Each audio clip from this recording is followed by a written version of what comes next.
Quick reading for January the 13th to January the 14th, Libra. So we have the Eight of Pentacles, the Ace of Swords, and the Ten of Cups.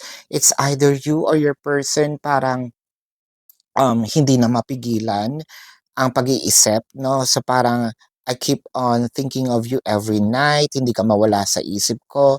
So it felt like medyo lumalalim talaga yung emotions natin.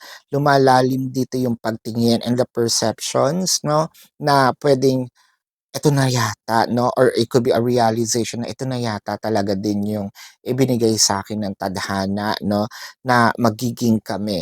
So it felt like dun sa mga cross watchers dapat ito yung time na ibinibigay mo lahat, ibinubuhos mo lahat, hindi para magpa-impress kasi lasting yung impact nito eh, 'no?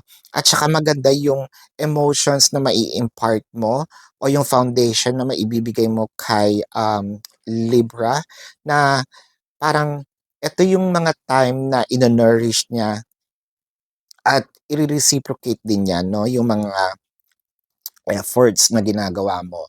So this is your quick reading for January the 13th to January the 14th, Libra.